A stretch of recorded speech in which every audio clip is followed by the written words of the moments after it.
আজকে আপনাদের দেখাবো যে শশার গাছে আপনার কতটুকু পরিমাণ পানি দিলে আপনার পানি আর একটা গাছও নষ্ট হবে না। অনেক সময় আমরা শশা গাছে বয়ে পানি দিই না ছোট অবস্থায়, যে বেশি পানি দিলে আপনার এই শশা গাছের চারাগুলি নষ্ট হয়ে যেতে পারে বা পচে যেতে পারে, সেই ভয়ে কিন্তু অনেকে পানি দেয় না। পানি না দিলে কিন্তু আপনার গাছ বৃদ্ধি হবে না। মূলত হচ্ছে শশা যেমন পানি দরকার, তেমন আবার বেশি পানিও দেওয়া যাবে না। তো এই যে চারাগুলি দেখতে পাচ্ছেন, মাশাআল্লাহ অনেক সুন্দর। 18 দিন বয়স আজকে। প্রতিটা চারাই মাশাআল্লাহ অনেক সুন্দর, একেবারে সুস্থ। কোনো চারার মধ্যে, আমার একটা চারার মধ্যে কিন্তু অসুস্থ নাই। এখানে প্রায় 4000 মতন চারা আছে এই 3টা ক্ষেত মিলিয়ে।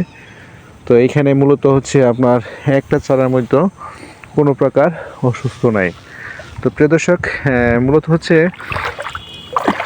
আমরা শশা গাছের যে মালচিংটা আছে, মালচিংটা উঠায়া দেখবো যে মালচিংয়ের নিচে মাটিগুলি আপনার ভিজছে কিনা, বা মাটির মালচিংয়ের যে নিচে যে মাটিগুলি আছে এগুলি রসযুক্ত হয়েছে কিনা। তো এই যে দেখতে পাচ্ছেন যে মালচিংয়ের নিচে মাটিগুলি কিন্তু সুন্দর করে রসযুক্ত হয়েছে, দেখতে পাচ্ছেন সুন্দর করে রস নিছে। মাটির যতটুকু রস দরকার ততটুকু কিন্তু টেনে নিছে। তো এটা মূলত হচ্ছে আমার ড্রেনটা হচ্ছে আপনার গভীরতা অনেক, 17 থেকে 18 ইঞ্চি গভীরতা। তো ড্রেনটা হচ্ছে আমার 3 ফুট ফাঁস, বেডটা হচ্ছে 3.5 ফিট ফাঁস।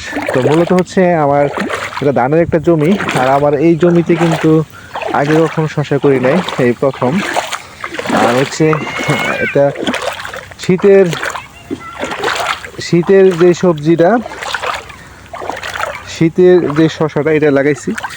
তো এইখানে মূলত জাত হচ্ছে কয়েকটা শশার জাত হচ্ছে জাদু, তারপর হচ্ছে মেসি, তারপর লাগাইছি আপনার আইস গ্রিন, তারপর হচ্ছে আপনার মালিনী।